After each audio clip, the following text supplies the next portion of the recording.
Okay, I'm here again with my friend Azra, who is doing this video. Thank you, Azra. And what I wanted to show you is how to make a chord.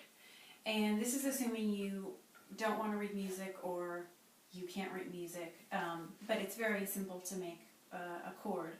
So what you have to do first is, and Azra, if I could just get you to show the keyboard.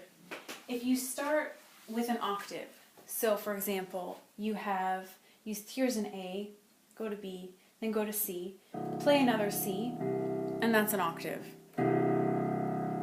If you hold that in your left hand, and then you go up to middle C, which is, as I mentioned, you have to count up 24 notes. So this is note 24 from the bottom, or the 24th white note, actually.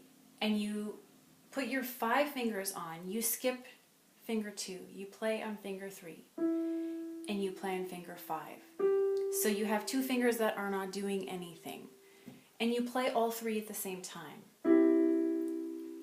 Now that takes a little bit of practice and coordination. Just keep trying it. It will come.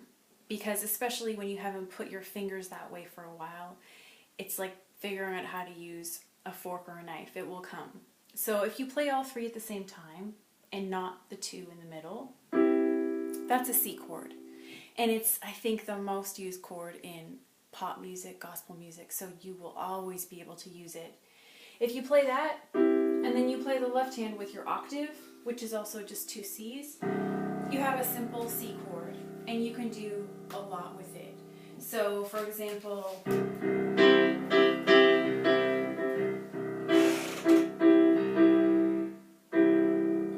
you can play around with the rhythm. You can also do what's called breaking up a chord. So it's a chord, a solid chord is all 3 notes at the same time, like that.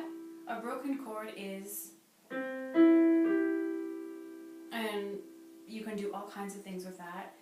And if you're Neil Young, you can write a song like Tonight's the Night with 1 chord. So if you have the talent, you can write a great song with 1 chord. And that's a C chord.